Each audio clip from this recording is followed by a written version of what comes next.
Hey, Maid feel like playing a few notes for fun? Ethan Wright's voice cut through the soft music and clinking glasses, dripping with mockery as he stepped toward the gleaming Steinway Grand. Maya Williams didn't pause. She continued wiping the piano's lid with steady, practiced strokes. Her focus never wavered. The room had fallen silent, the crowd already amused, their eyes shifting between the young black woman in a crisp housekeeping uniform and the smug heir to the Wright family fortune. "Come on," Ethan added, a sly grin spreading across his face. "Let's make it interesting." He reached into his wallet and pulled out a pristine $100 bill. "If you can match what I play, this is yours. Not that I expect much. Might be the easiest 100 you've ever made." "Ah." Laughter bubbled from the guests, sharp, amused, cruel. Maya didn't flinch. She didn't even look at the money. In her mind, Ethan's words passed like wind through a window. People like him, arrogant, entitled, hollow, had never meant much to her, and they never would. She had seen too much, worked too hard, lost too many nights of sleep to be rattled by a boy-playing man in a tailored suit. Ethan mistook her silence for submission. "I'll go first," he declared, cracking his knuckles with exaggerated flair. He sat down, straightened his back with theatrical elegance, and began a fast-paced rendition of Fur Elise. The notes were crisp, fast, mechanical. Every keystroke screamed practice, not passion. When he finished, he looked up with a flourish, smiling as if he'd just performed at Carnegie Hall. "Your turn," he said, standing and gesturing grandly to the bench.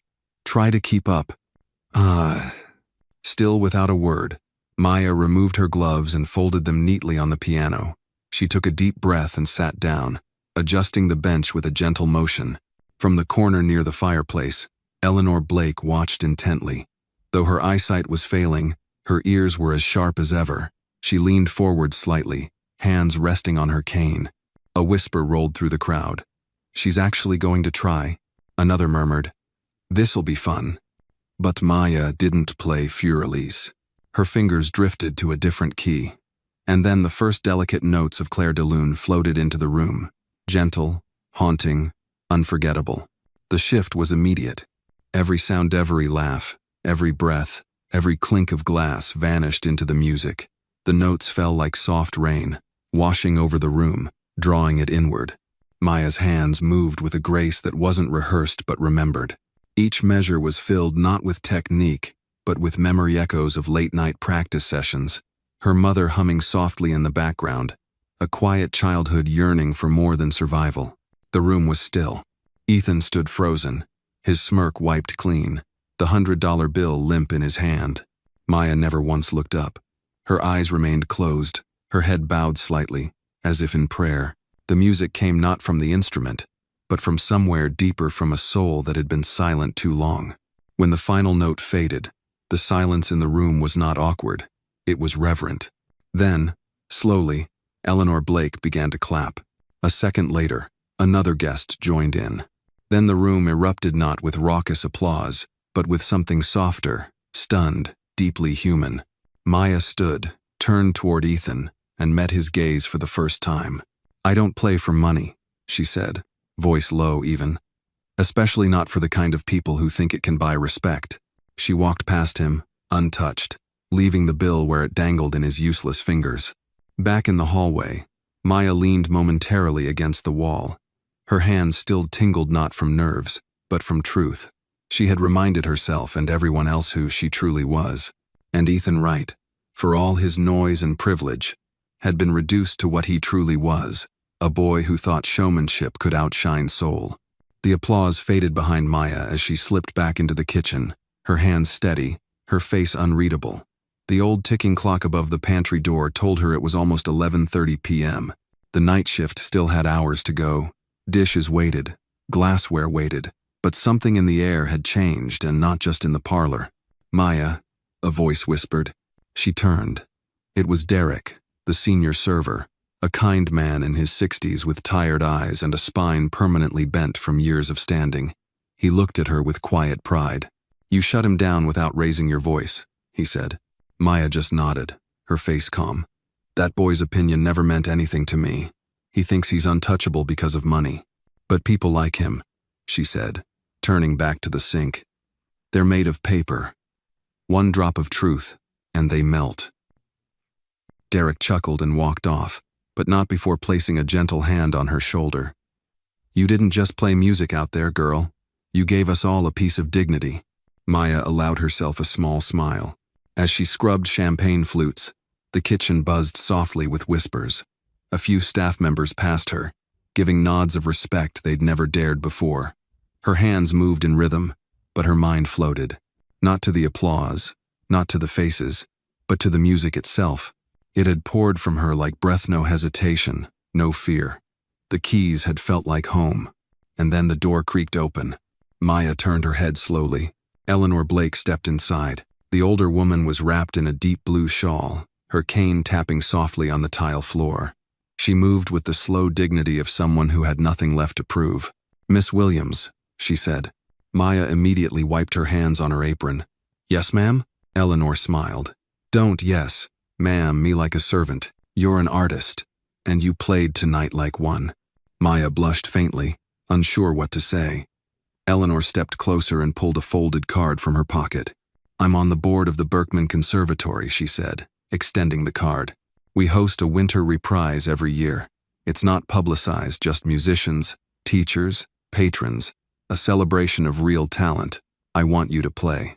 Maya stared at the card like it was a trick. Berkman. The name sent a flicker of memory through her 17 years old. A letter she never opened in full. Her mother too sick, their money too thin. The dream had slipped through her fingers like steam.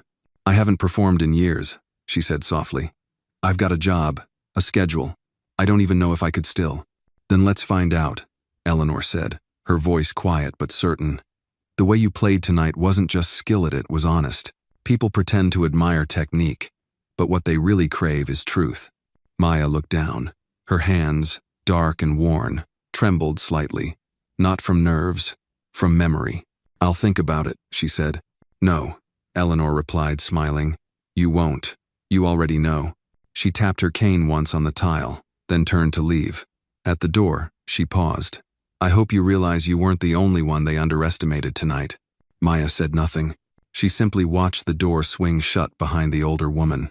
The rest of the shift passed in relative quiet, though the staff still whispered about the scene in the parlor. Ethan, apparently, had disappeared early. Embarrassed, maybe, or fuming in some corner of the house, wondering how a housekeeper had stolen his spotlight. But Maya didn't care.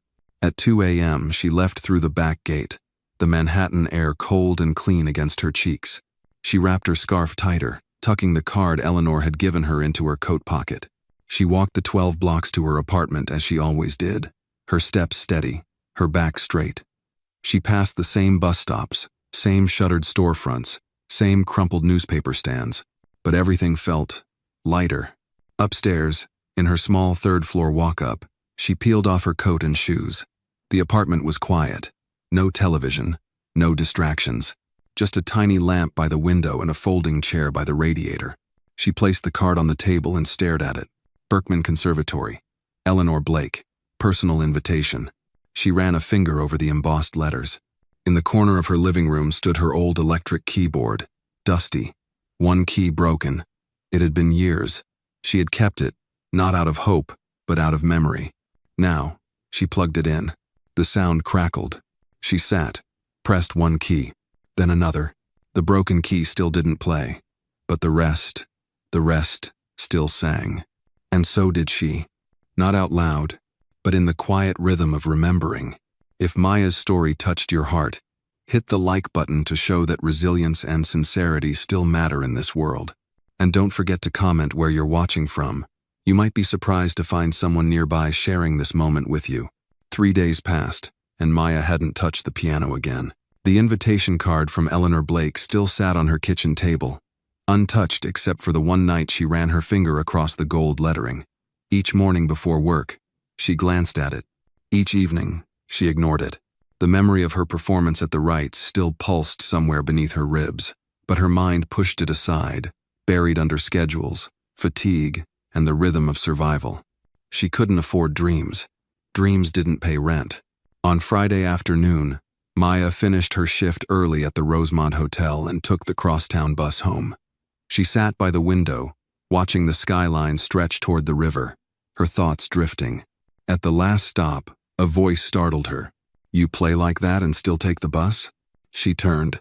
It was Eleanor Blake, seated 2 rows back, her cane resting across her lap, her sharp eyes hiding behind oversized sunglasses. Maya blinked in disbelief. "Are you following me?" she asked, only half joking. Eleanor smiled. "You think a woman my age has time to follow people around? Don't flatter yourself. I'm here because you haven't answered me." Maya sighed, looking away. "I'm not ready." "No one ever is," Eleanor replied. "And if they are, they're probably not worth listening to." Maya didn't respond. The bus rolled to a stop. Eleanor stood slowly. "Come with me." "Where?" "To remind yourself what a piano really sounds like."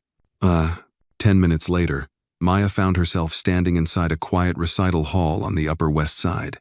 It wasn't large, just a modest room with red velvet seats, a polished wooden stage, and a Steinway that gleamed like an altar at the center. "This is the back hall of Berkman," Eleanor explained. "Private rehearsals only. Acoustics are flawless. No audience. No pressure." Maya hesitated at the edge of the stage. She could feel her pulse in her wrists. "I didn't come here to play," she said softly. "Yes, you did," Eleanor said, lowering herself into a chair near the front. "You just didn't know it yet." Silence stretched. Then Maya stepped onto the stage. She ran her fingers lightly over the keys.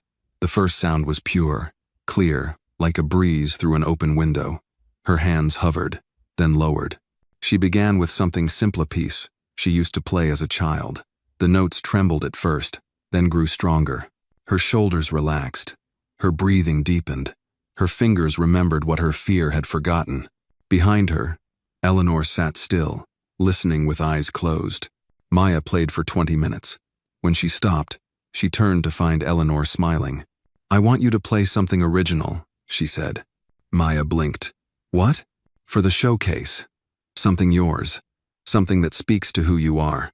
"I don't have anything," Maya said, stunned. "I've never written a note."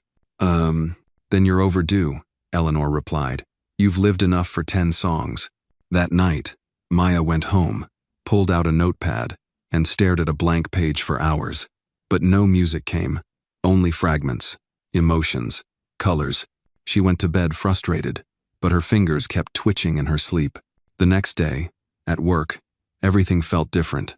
She moved like she always did, quiet, precise, but the whispers followed her. Staff asked about the party. One guest in the lobby looked at her a beat too long and said, "Aren't you?" She didn't answer. But Ethan Wright noticed. He walked in with 2 other executives and paused when he saw her behind the reception desk.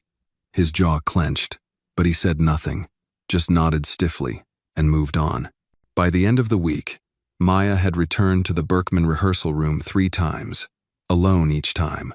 She played whatever came, half-formed pieces, aching memories, short bursts of sound that rose and vanished like smoke.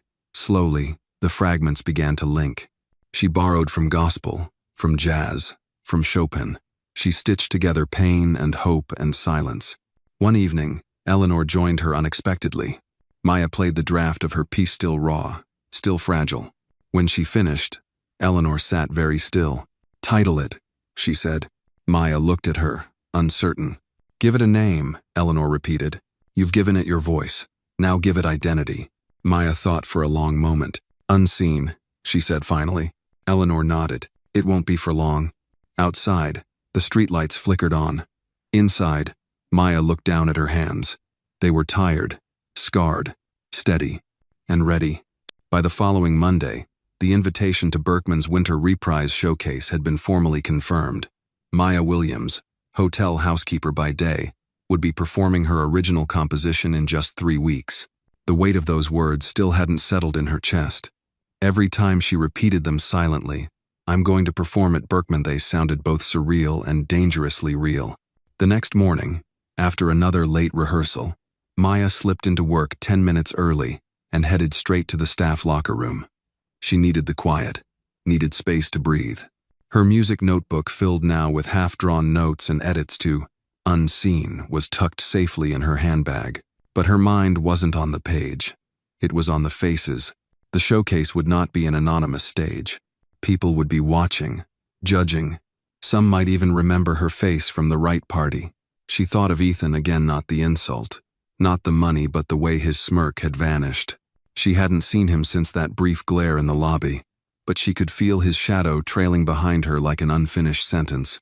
That afternoon, while polishing silver in the ballroom, she overheard two supervisors talking near the service door. Yeah, and the Wright family's funding half the event this year. Their sons' names on the invitation list. Maya's hand stopped mid-polish. She didn't need to hear more. Ethan Wright was going to be at the showcase. That night, back in the rehearsal room, her fingers stumbled over the middle section of Unseen. Again and again. She slammed the keys in frustration, the notes splintering into a harsh, discordant crash. She dropped her head into her hands. "You're not failing," Eleanor said gently from the doorway. Maya hadn't even heard her enter. "You're remembering," Eleanor continued. "And that's always the hardest part." Maya sat up slowly. "I thought I could keep it separate, the music, the people, but it's bleeding together.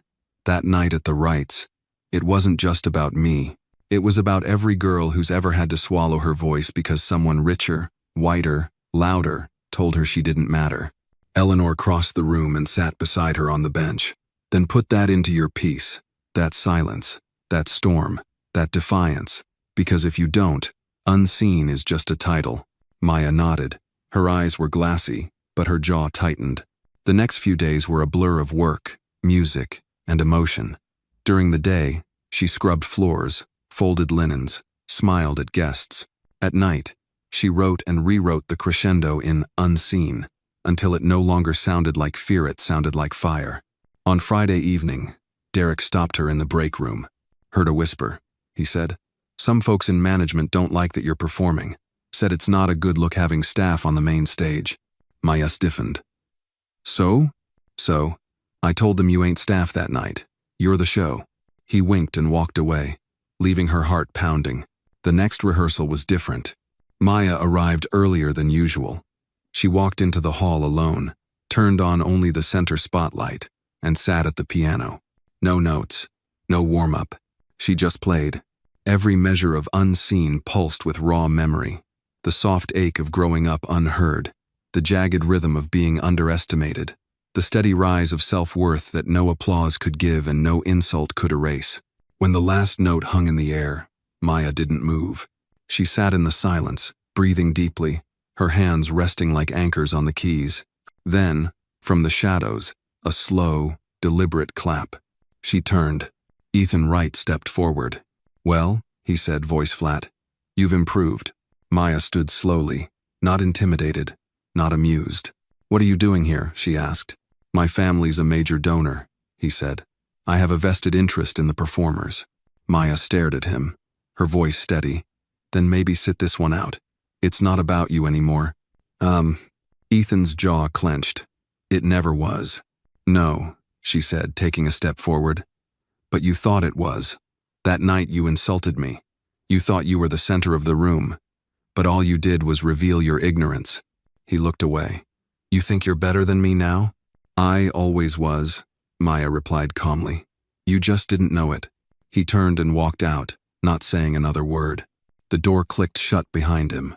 Maya turned back to the piano. Her hands didn't tremble anymore. They remembered everything.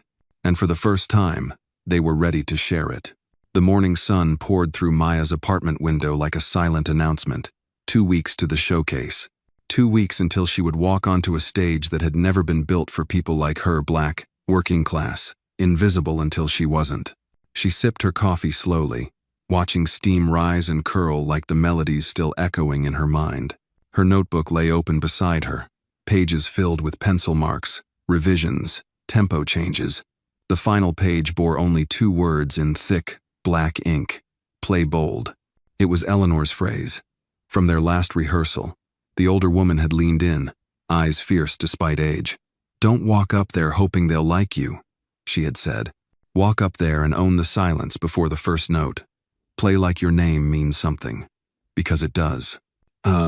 Maya had nodded then, but the words hadn't landed fully until now.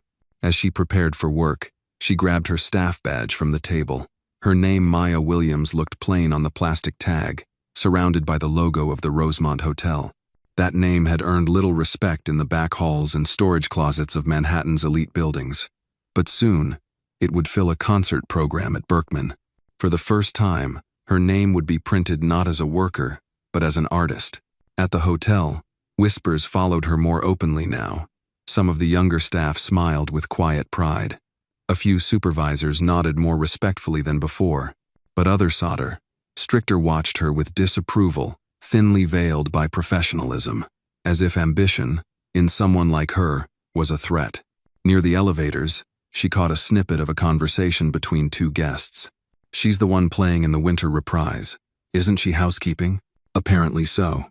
A self-made talent story or something." Maya walked past them without a word, head held high. But by midday, the pressure began to build again. Her palms itched. Her thoughts ran loops. What if she choked? What if Ethan made another scene? What if people only saw her as a novelty maid-turned-musician for one night, then forgot her name again the next? Later that afternoon, she found a moment to sit outside the hotel on a stone bench tucked between flower beds. The noise of traffic was distant, muffled under the rustle of leaves and the dull thud of New York's winter heartbeat. A voice broke the quiet. "You don't look nervous enough for someone about to make history." She looked up to see Derek standing there, 2 cups of coffee in hand. He offered her one. "History?" she asked with a soft smile. He sat beside her. "First woman from the Rosemont staff hell. From any hotel staff I know to perform at Berkman. Yeah, that's history." Ugh. She shook her head slightly. "I'm not trying to make history. Just music." "That's the same thing when you're the first," he said, eyes crinkling at the corners. A few beats of silence passed.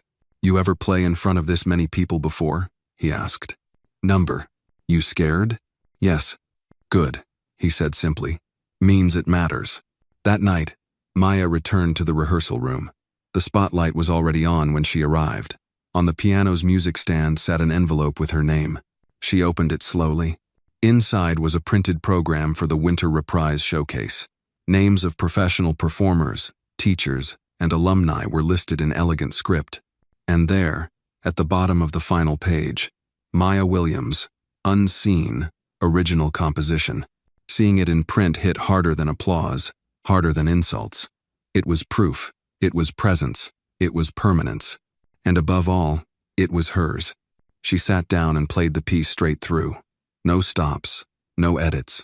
Each note fell into place with the calm certainty of someone who had finally stopped asking for permission. As she played the final chord, the door creaked open. Eleanor entered, leaning heavier on her cane than usual. "You read it?" she asked. "I did," Maya replied. "And?" Maya looked at her, smiled. "It's real." Eleanor nodded, then walked slowly toward the piano. "I won't be at the performance," she said softly, surprising Maya. "What? Why not?" "My health." Eleanor paused. "It's time for quieter days. But I didn't need to see your performance. I've already heard your truth." Maya's chest tightened. "But they'll hear it too," Eleanor continued. "And once they do, they won't forget your name." Maya stood and hugged her, surprised by how natural it felt. As she walked home that night, Maya carried no music sheets. No piano keys followed her steps. But the city sounded different now, and her name once whispered in kitchens and service halls was about to echo beneath chandeliers. The eve of the winter reprise arrived, cloaked in quiet anxiety. Maya Williams stood in her small kitchen, hands wrapped around a cup of lukewarm tea, her reflection staring back at her from the darkened window. Outside, New York shimmered in its endless hustle, horns echoing like distant thunder. But inside her apartment, all was still. On the table lay her dress for the performance, a simple navy blue gown, elegant and unpretentious. She had chosen it for its honesty. No sequins, no shimmer, just grace, just her. The clock ticked toward midnight. She hadn't touched the piano all day. The composition was finished, memorized, burned into her fingers and breath. But tonight, she didn't need to rehearse notes. She needed to steady her soul. A knock startled her. It was soft, almost hesitant. She opened the door to find Derek, holding a small gift bag and wearing his best suit jacket over a button-down shirt that had seen better days. "Didn't mean to interrupt your nerves," he said, smiling, "but I figured you might need this." He handed her the bag. Inside was a small, leather-bound journal. The first page read, "For the noise inside you, make room." Maya touched the page gently. "Thank you," she said.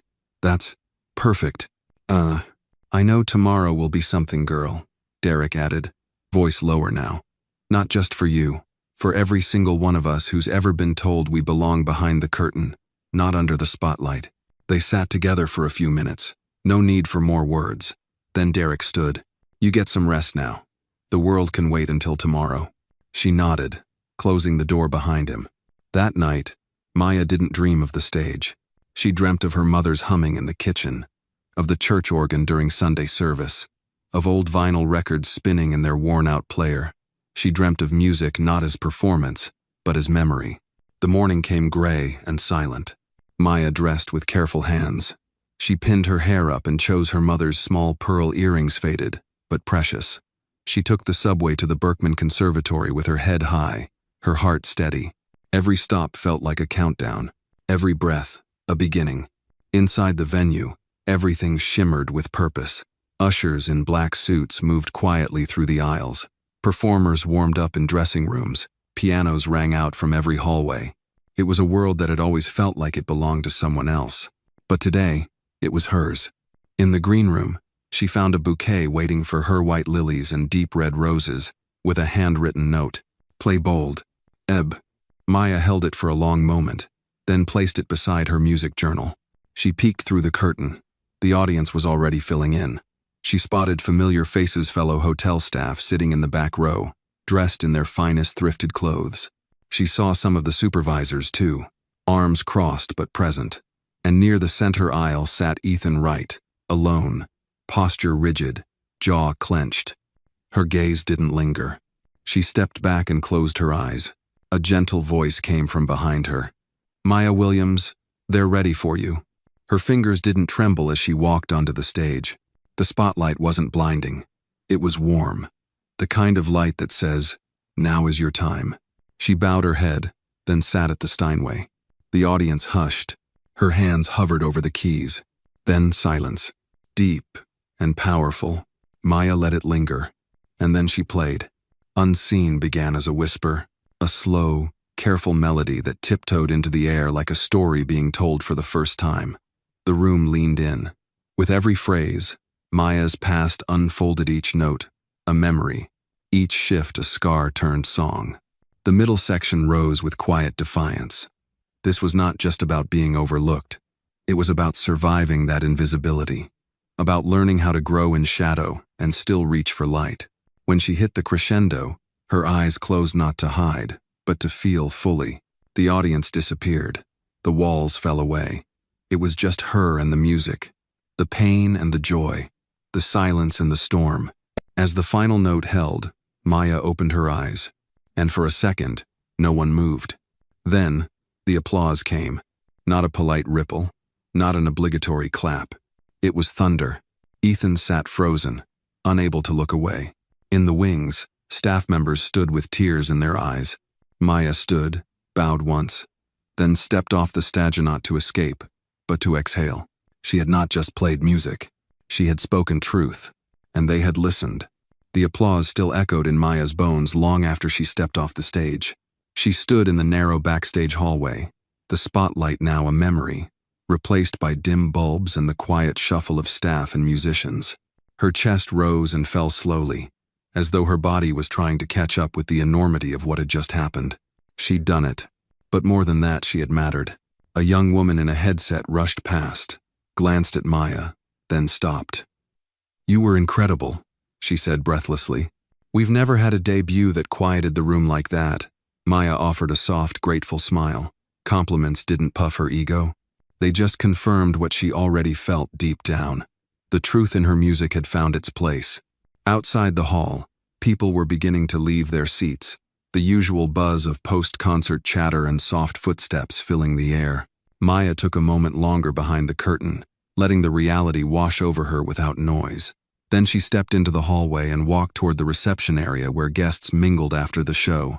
A small crowd had already gathered around the other performer-sold alumni, well-dressed patrons, family members snapping photos.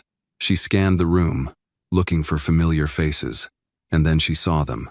Derek, along with 2 other hotel staff members, all dressed in their cleanest suits, holding cups of punch and beaming with pride. Derek raised his glass when he saw her. "There she is," he said with a chuckle, voice gruff but warm. Maya walked over, and he pulled her into a hug. "You were fire, girl," he whispered. "I was holding my breath that whole last note." The others nodded, one of them laughing. "You didn't just play the piano, you talked to us." Maya felt her throat tighten. "Thank you. I didn't know what would happen." "You didn't need to," Derek said. "You already were the moment." A few feet away, Eleanor Blake sat in a wheelchair now, quietly observing the room. Her health had declined quickly in recent weeks, but her eyes were as fierce as ever. Maya crossed over to her, crouched gently at her side. "I didn't think you'd be here," she said. "I told you I wouldn't," Eleanor replied, voice low. "But I also told you I'd already heard your truth. I just couldn't resist hearing it again." They shared a look. Something silent and sacred passed between them. "You did something tonight that can't be undone," Eleanor added. "You changed how they'll see you, how they'll see girls like you. You carved your name into their silence." Maya nodded, overcome. From behind them, another voice cut through the hum. "Quite a performance." Ethan Wright. He stood there, hands in his pockets, looking composed, but the slight tension in his brow betrayed him. The crowd didn't notice him. Yeth wasn't there for praise. He was there for closure. Maya rose slowly, meeting his gaze with calm certainty. "I didn't come to argue," he said, "or to excuse anything." "Then what do you want?" she asked, voice even. "To admit I was wrong," he said. "You were extraordinary." Maya blinked, surprised not by the words, but by the weight behind them. "And?" she asked. He looked down briefly. "And I think I needed to be knocked off my pedestal. I used to believe talent only belonged to the people who were groomed for it, people like me. But you," he looked back up, "you proved that greatness doesn't ask for permission." Maya nodded slowly. "No, it doesn't. But sometimes, it takes a fight just to be heard." Ethan extended a hand nod in reconciliation, but in acknowledgement. She shook it, then turned away. He had taken something from her that night at the mansion, and while she didn't hate him anymore, she wouldn't forget it either. Forgiveness wasn't always a conversation. Sometimes, it was simply moving forward without carrying the weight. As the reception wound down, a woman from the conservatory approached Maya with a business card. "We'd love to talk about future collaborations," she said. "Teaching, performing, maybe even composing for our student showcases." Maya took the card. Her life was shifting already. Later that night, she walked home instead of calling a cab. The city lights glittered along the streets, the cold air brushing against her cheeks like a quiet applause. Her hands were tucked into her coat pockets, and her music journal, now creased and smudged, was held close under her arm. She passed by the Rosemont Hotel. For a moment, she paused and looked at it from the outside, not as an employee, but as someone who no longer belonged only to its back hallways. She smiled faintly, then kept walking. At home, she placed the program from the performance on her kitchen table. Below her name, in small script, someone had scribbled, "Truth doesn't need volume, just a voice." Maya Williams, once unseen, had become undeniable. And her music wasn't just heard, it was remembered. A week after the winter reprise, Maya Williams's world had changed, but her life, in many ways, still looked the same. She still caught the 6:10 a.m. subway to the Rosemont Hotel, still tied her apron behind her back, and clocked in among tired eyes and coffee breath, still pushed her cart of fresh linens through long, quiet hallways. But something was different. The staff no longer looked at her the same. Some smiled wider. Some nodded in a way that held weight, like a silent recognition had finally clicked into place. Even the supervisors, once cool and distant, spoke to her with a new undertone of respect. They knew what she had done, what she had become. One morning, as she polished silverware in the banquet kitchen, a new Staffera girl no older than 19 approached her. "Excuse me," she said, hesitating. "Are you Maya, the pianist?" Maya wiped her hands and smiled. "I am." The girl looked relieved. "I just wanted to say, I saw the video. Someone posted it online. You were amazing. My sister plays too. She was so inspired." Maya's smile widened, touched deeper than she expected. "Thank you," she said. "Tell your sister to keep playing, no matter where, no matter who's listening." That night, she returned home to find 3 letters in her mailbox. 2 were routine bills. The third was different. Thick paper, elegant script. Inside was an invitation to perform at a cultural gala hosted by the New York City Council in honor of Black History Month. Her name was listed beneath professional musicians and professors. The envelope even included a small honorarium check. She stood there in her hallway, coat still on, staring at the paper in her hand. Then, as if summoned by fate, her phone buzzed. It was an unknown number. She hesitated, then answered. "Miss Williams?" a smooth voice said. "This is Clarissa Burke, curator for the Harlem Musical Heritage Foundation.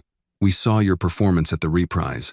We're putting together a feature on modern Black composers and we would love to include your story." Maya sank into her couch, stunned into silence. "Are you interested?" Clarissa asked. Maya found her voice. "Yes, I'd be honored." The next day, she requested her first day off in months. Not because she was tired, because she needed space. That afternoon, she sat in Eleanor's apartment, the old woman resting in her chair, a thick wool blanket pulled up to her chest. "They're all calling now," Maya said. "Invitations, articles, even a scholarship offer to a summer institute." Eleanor smiled without opening her eyes. "The world always acts surprised when we shine, like brilliance was something we had to borrow." Maya reached out and gently held her hand. "You helped me believe in my own voice," she whispered. "No," Eleanor replied. "I just reminded you that it was always yours." I only turned the volume up. They sat in silence, the kind that comes only between kindred souls where words are no longer necessary, because truth has already been spoken. Later that week, Maya returned to the Rosemont, but this time with a different weight in her step. That evening, at the hotel's monthly staff meeting, the general manager called her name. "Maya Williams," he said, "has brought tremendous pride to the Rosemont family. Her performance reminded us all that talent can emerge from any corner of our halls. We'd like to honor her with a certificate of distinction and a bonus for representing us so beautifully." Polite applause followed. Maya accepted the envelope with grace, but inside, she felt something else stirring.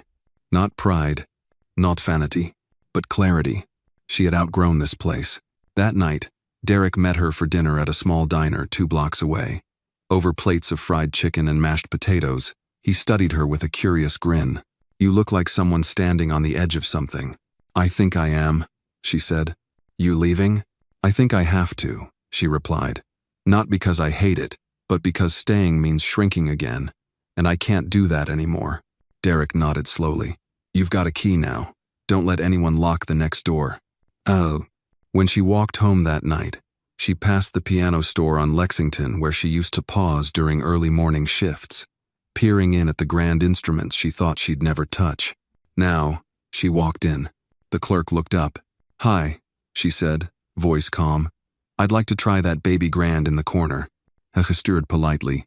"Of course." Maya sat, her fingers grazing the keys, then landing in quiet confidence. She played the opening bars of Unseen, not for anyone else, not for applause, but as a promise to herself, a reminder that once a voice is found, it never forgets how to sing. 3 weeks after her performance at the Reprise, Maya Williams found herself standing in a place she hadn't returned to in nearly a decade, her old neighborhood in East Brooklyn. The streets were narrower here, lined with brownstones whose stoops bore the weight of childhoods and whispered dreams. It was where she'd learned to ride a bike, where her mother used to hang laundry on a rusted fire escape, where piano music had first filtered through cracked apartment walls from Miss Tilly's place upstairs. She hadn't come here for nostalgia. She came because Miss Tilly had called. Now in her 70s, the old music teacher was still living on the 3rd floor, now confined to a wheelchair but sharper than most people half her age. Her message had been brief. "Come by, Maya. I have something that belongs to you." So Maya came. She climbed the narrow stairwell, the scent of old wood and fried onions, strangely comforting. When she knocked, the door opened slowly. Miss Tilly smiled from her chair, wearing a faded sweater and eyes full of fire. "Took you long enough," she said. Maya laughed softly. "You always did time your wisdom." They sat in the small living room, sun spilling through lace curtains, dust dancing in golden beams. The old upright piano still stood by the wall, keys yellowed with time, a lace doily draped across the top. "I saw your performance," Tilly said, pushing a DVD toward her. "A neighbor's grandson showed me how to find it online. You've still got the soul, girl." Maya turned the disc over in her hand. "I never thought I'd actually play for more than an audience of 2. Miss Tilly smiled. "I always knew you would. You had that thing in your playing grit beneath grace, a storm that didn't need thunder." After a long pause, Tilly wheeled herself over to a cabinet and pulled out a weathered folder. "I kept this," she said. "It's your original sheet music, from when you were 12, the piece you wrote about your mother." Maya gasped softly. She hadn't seen it in years. Her eyes scanned the familiar, childlike scribbles of notes and tempo markings. "She used to hum it," Tilly said. "Even after she got sick, said it made her feel strong." Maya closed her eyes for a moment.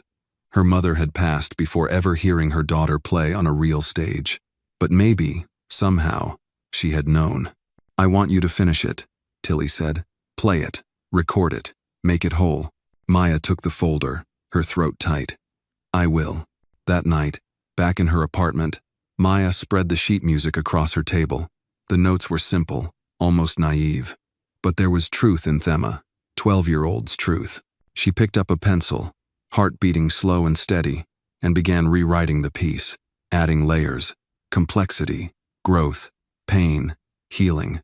Over the next week, she played the piece every evening, shaping it into something both ancient and new. She named it Roots. In the meantime, emails flooded in requests for interviews, performance invitations, even offers to license Unseen for a short film. Maya responded selectively, careful not to drown in the noise of attention. She chose what felt right, what felt true. One message caught her off guard. Subject: Inquiry from Berkman Conservatory. From Eleanor Blake's estate coordinator.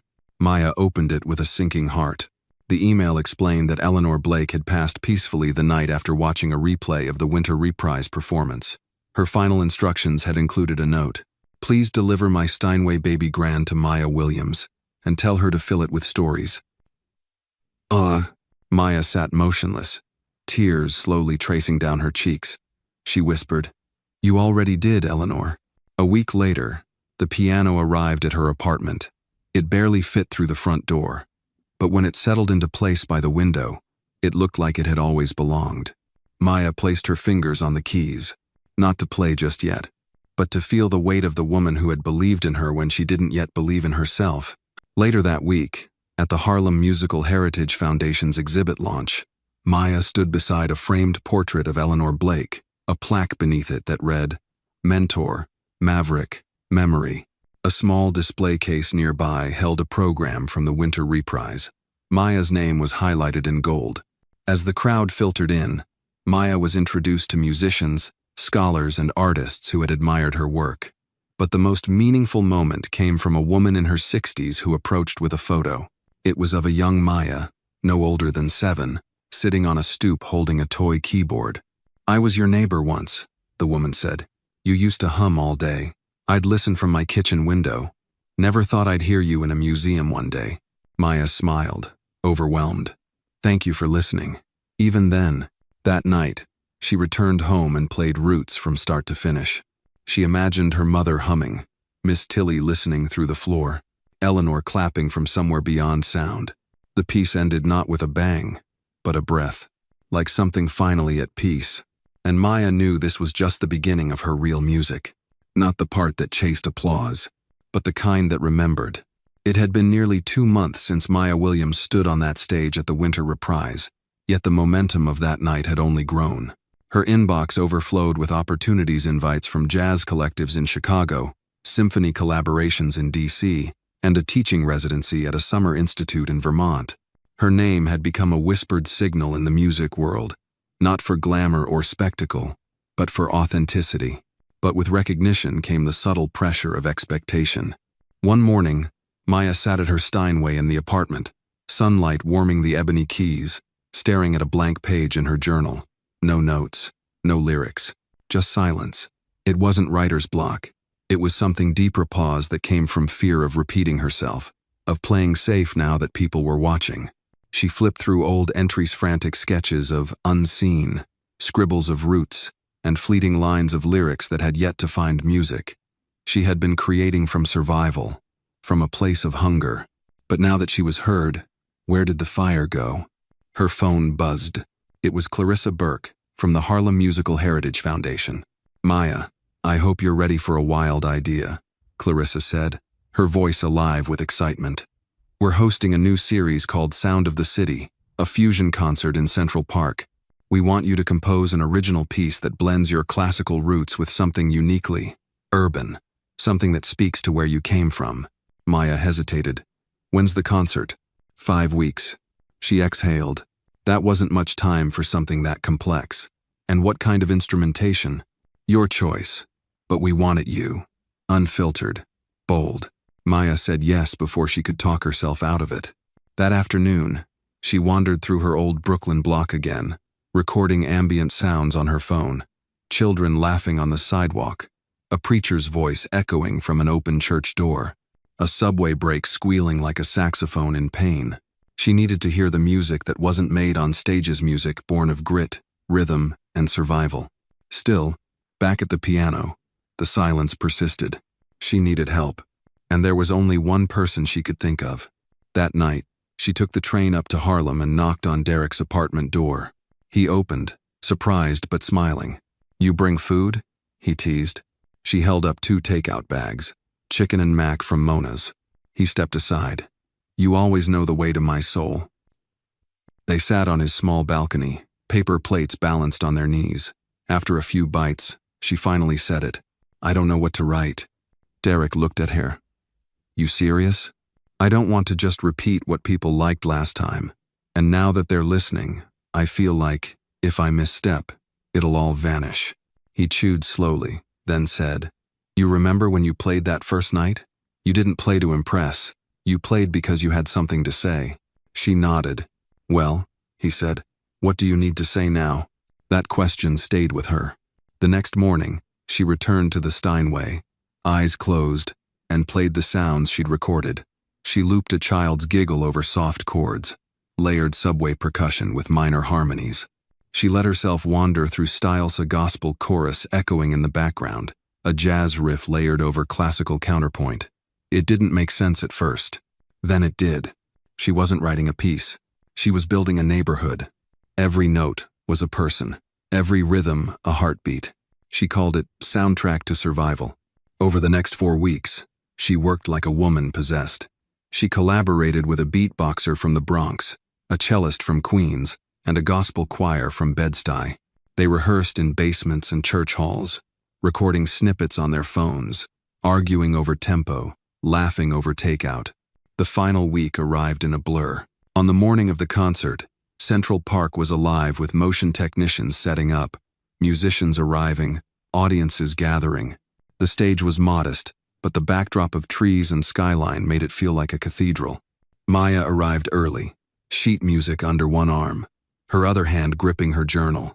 Her stomach twisted with nerves not of failure, but of vulnerability. This music was raw, messy, personal. Clarissa met her by the edge of the stage. "You ready?" "No," Maya said, "but I'm here." That evening, as twilight draped the park in gold, the concert began. Maya stepped up to the mic. "This piece is called Soundtrack to Survival," she said. "It's not perfect, but it's real. It's the sound of a city that doesn't sleep, and the people who dream anyway." Then she sat at the piano. What followed wasn't polished. It wasn't seamless, but it was alive. The choir rose with joy. The cello wept. The beatboxer punctuated silence with heartbeats. And Maya wove them all together, her fingers telling a story no words could hold. The crowd didn't cheer right away when it ended. They stood. They absorbed. Then they applauded not because they understood every measure, but because they felt it. Maya stood, bowed slightly, and looked up at the city skyline. She didn't need the silence to end anymore. She had learned to speak inside it. The morning after the Central Park concert, Maya woke to silence. Her apartment felt emptier than usual, as though the city itself was catching its breath after the night's storm of sound. She sat at her Steinway, fingers hovering over the keys, but she didn't play. Instead, she stared at the piano, at the space between what she had created and what lay beyond the future that both thrilled and terrified her. In the weeks since Soundtrack to Survival, her name had splashed across articles, radio segments, and social media. Praise came from unexpected places. Local schools reached out for workshops, small theaters offered grants, and even a boutique record label expressed interest in an EP. Maya greeted each opportunity carefully, refusing to sign contracts or promise herself to anyone before she was ready. Yet amid the waves of possibility, she began to feel something Elsian undercurrent she hadn't anticipated. Every conversation she had now carried asks, "When's the album coming? Can you do this keynote before playing? Will you collaborate with us?"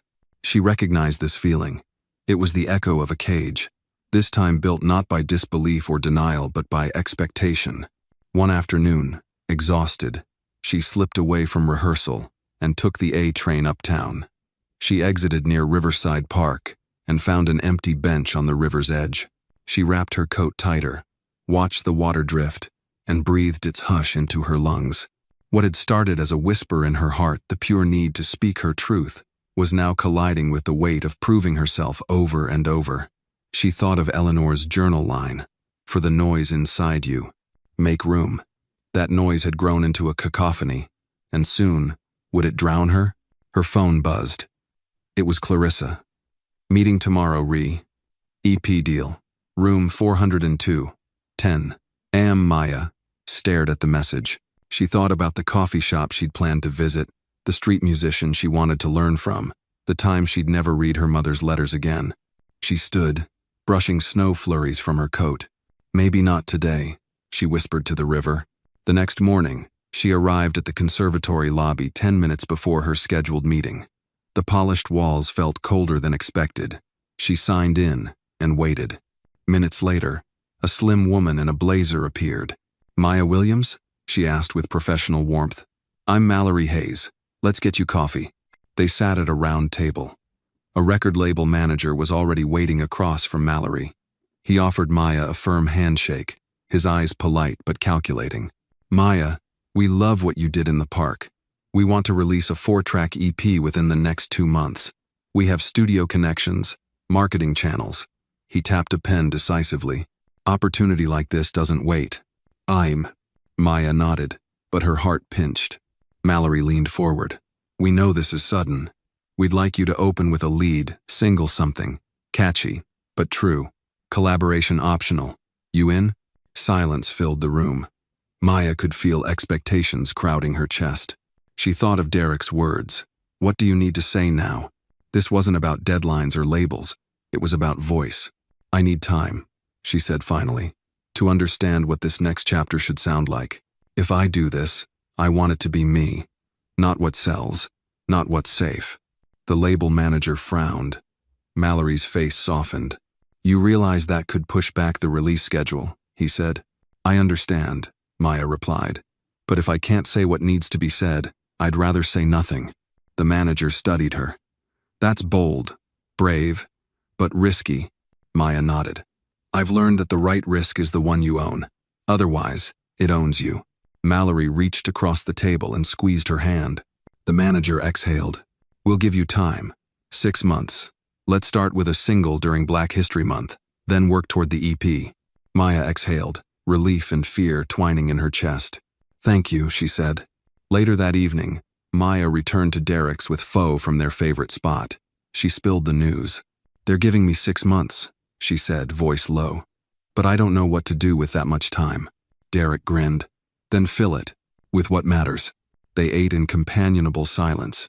Outside, car lights flickered over wet pavement, and the city hummed like a lullaby for dreamers. At home, Maya opened her music journal and wrote, January, single draft. February, recording. March, outreach, community collaboration. April, promo planning. May, EP production. June, album release. Beneath that, she added one more line. Today, listen to the river. She closed the notebook, pressed her palms to the piano's surface, and let the silence speak. It no longer frightened her. It was the space she needed to find the shape of her next truth. Because Maya Williams had learned a powerful secret. Life, like music, wasn't just about the notes you played. It was about the silences you choose to hold. June arrived quietly, as if the city itself were holding its breath for what was to come. The morning of the EP release, Maya Williams stood barefoot in her apartment, the pale dawn filtering through the blinds, her heart beating with the weight of memory. The room smelled of coffee and ink and the faint scent of the rose oil she always dabbed behind her ears before a performance. On her table sat the first hard copy of her debut EP, titled simply, The Sound of Her Name. It wasn't just a collection of music. It was a tapestry of her life woven from laughter in church halls, subway echoes, the tremble of old apartment walls, the rage of being overlooked, and the soft, fierce pride of being black and brilliant and undeniably her.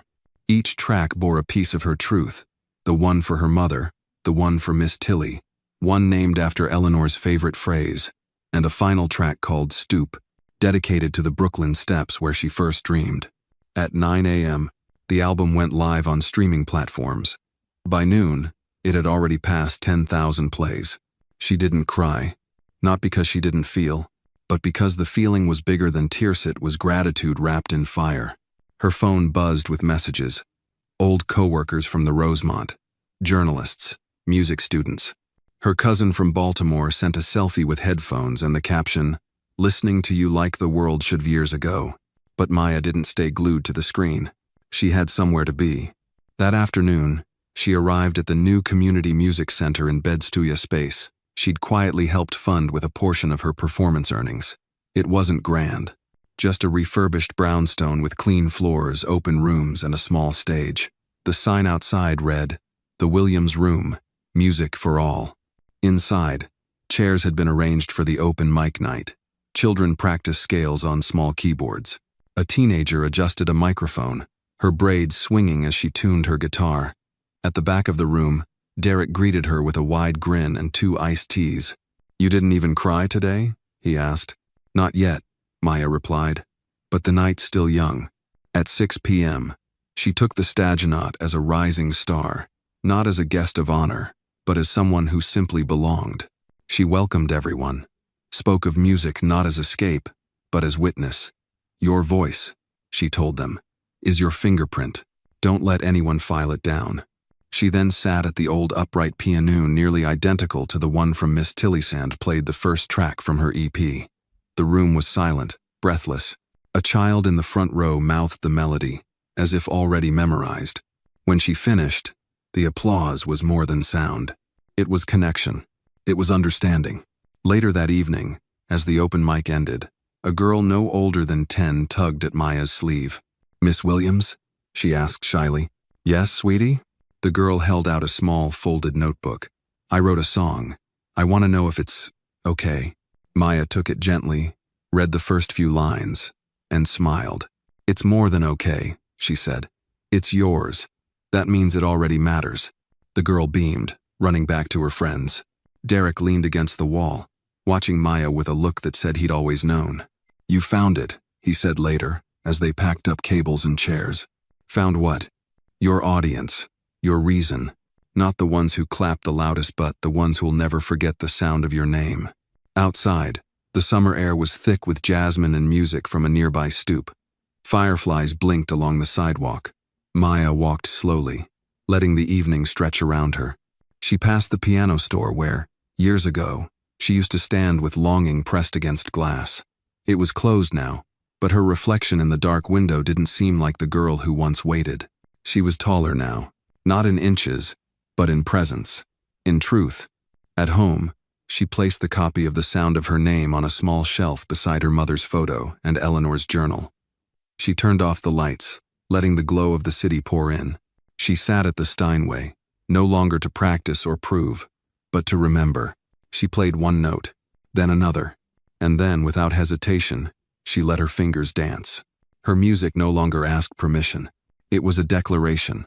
A hymn, a home. Maya Williams had not just survived. She had composed her legacy-own note, one truth, one fearless silence at a time.